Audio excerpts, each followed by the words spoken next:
नमस्कार दोस्तों, स्वागत है आप सभी का आपके अपने चैनल डिफेंस वॉरियर्स में। मैं पूनम शर्मा। दोस्तों आज हम लोग यहाँ पे क्विज में लेके आए हैं बहुत ही अच्छे से क्वेश्चन, तो उम्मीद है कि सही सही आंसर करेंगे। तो चलिए जल्दी से स्टार्ट करते हैं हमारा आज का क्विज।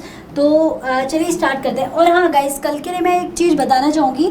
कल के क्विज में क्वेश्चन नंबर जो 2 था, जिसमें कि आपका लॉन्गेस्ट रिवर पूछा गया था, तो उसमें आपका गंगा बेसिकली है, क्योंकि वो इंडिया पूछा गया है। तो वहाँ पे ये देखा जा रहा था कि वर्ल्ड बेसिकली मैं देख रही थी उसको, तो उसका करेक्ट आंसर इन इंडिया में आपका गंगा ही होगा। ठीक है, तो चलिए अभी का क्वेश्चन नंबर पहला लेते हैं। पहला सवाल आता है, करेंसी ऑफ यूनाइटेड किंगडम।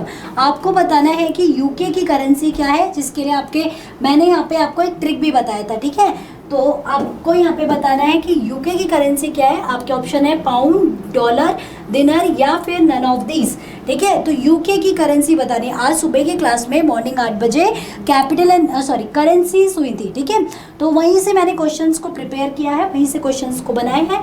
तो क्या यूके की करेंसी आपको बतानी है। तो एक चीज़ याद रखिए, मैंने एक ट्रिक बताई थी, यूके लेस। ठीक है, एक ट्रिक बनाई थी ना, यूके लेस। ये कौन सी कंट्रीज के लिए बताई थी? पाउंड के लिए बताई थी। ठीक है, तो पाउंड को लर्न करने के लिए पाउंड कौन कौन सी कंट्री यूज करती है, तो यूके लेस से, यूके से था आपका यूनाइटेड किंगडम। तो यूनाइटेड किंगडम था, तो आपका यूके कौन सी करेंसी यूज करती है, तो यूके पाउंड यूज करती है, यानी कि पाउंड। एल फॉर लिबॉन था, E for Egypt, S for southern, और अगले एस फॉर का मतलब सीरिया था। ठीक है, तो वेल आई होप गाइस कि यहाँ पे आपको ये क्वेश्चन समझ आया होगा। तो चलिए आगे बढ़ते हैं। तो कैसे याद करेंगे पाउंड की कंट्रीज? सबसे पहली बात, उसको यूके लेस ट्रिक से याद कर लेंगे। तो चलिए आगे बढ़ते हैं अगले क्वेश्चन में।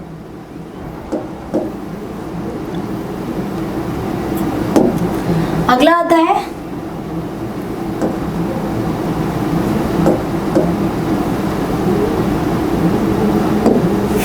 नेक्स्ट आता है guys, currency of Syria.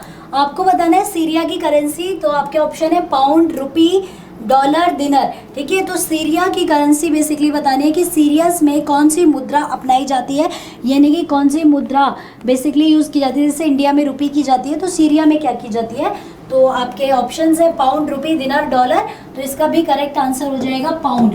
Syria में कौन सी करेंसी अपनाई जाती है? पाउंड बेसिकली सीरिया में अपनाई जाती है। तो ए इज द करेक्ट वन। इसका करेक्ट आंसर क्या हो जाएगा? ए। ठीक है, मैंने भी इसको भी कैसे याद करेंगे? यूके लेस से याद कर लेंगे। ठीक है, तो इसको भी याद करने का सेम वही ट्रिक है। अच्छा चलो, एक क्वेश्चन और रह गया है जो कि मैं चाहती हूँ कि तुम लोग मुझे इसका भी आंसर दो। मुझे कमेंट्स में बताना कि सीरिया की कैपिटल क्या है। ठीक है, सीरिया की कैपिटल बताना कमेंट्स में मुझे, कि capital of Syria and capital of United kingdom. Okay, United kingdom की भी बताइएगा। चलो अगला आता है next, establishment year of RBI.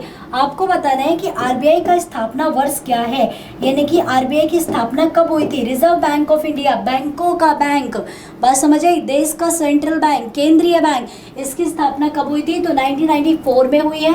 ठीक है, 1935 में हुई है, 1926 में हुई है, या नन ऑफ दिस, इनमें से किसी में भी नहीं हुई। तो गाइस यहाँ पे याद रखना, आरबीआई की फुल फॉर्म क्या होती है?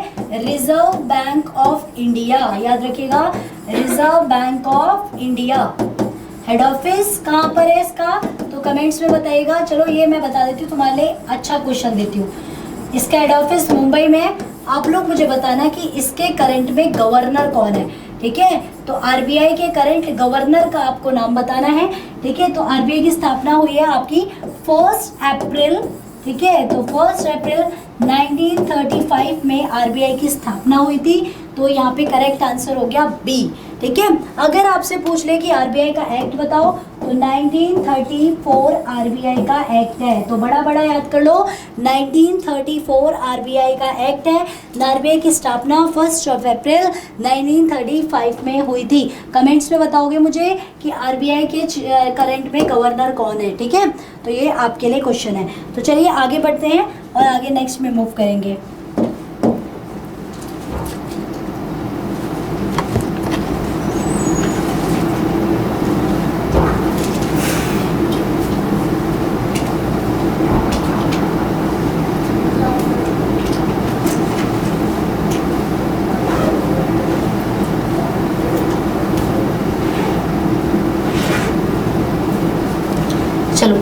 नेक्स्ट आता है आपका फुल फॉर्म ऑफ नाबार्ड। आपको नाबार्ड की फुल फॉर्म बतानी है, ठीक है। नाबार्ड की फुल फॉर्म क्या है, नाबार्ड क्या होता है, पहले तो यही जान लो।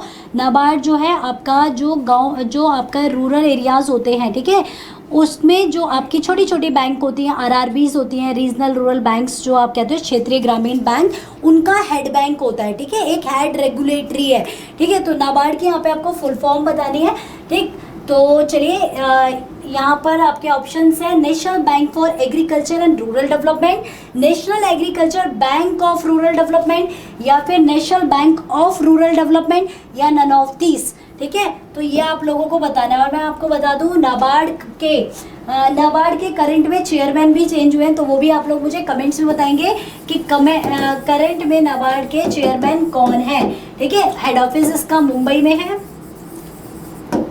ठीक है। तो नाबार्ड की जो फुल फॉर्म होती है गाइस, यहाँ पे नाबार्ड, तो NA होता है ना, तो नेशनल एग्रीकल्चर कभी नहीं होता, वो national bank for agriculture and rural development, यानी कि A is the correct one. तो आपका आंसर नंबर A हो जाएगा, एकदम सही जवाब।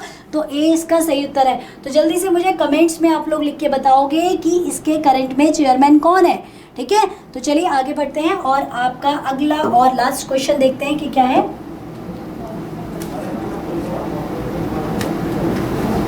हेड ऑफिस ऑफ सेबी, यानी कि सेबी का आपको हेड ऑफिस पूछा गया है। आपको कमेंट्स में बताना है कि सेबी का हेड ऑफिस क्या है, कहाँ पर पड़ता है। तो आपके ऑप्शन है मुंबई, न्यू दिल्ली, महाराष्ट्र या जयपुर, ठीक। सेबी की फुल फॉर्म क्या होती है, सेबी की फुल फॉर्म होती है securities and exchange board of India, ठीक है। पहले तो यही पता होना चाहिए ना कि भाई फुल फॉर्म क्या है इसकी, है ना, securities and exchange board of India, ठीक है। याद रखिएगा, फुल फॉर्म भी पूछ लेता है एग्जाम्स में, बोर्ड ऑफ इंडिया, ठीक है। जो आपकी ट्रेडिंग वगैरह होती है ना, तो उसके लिए मेन अथॉरिटी होती है,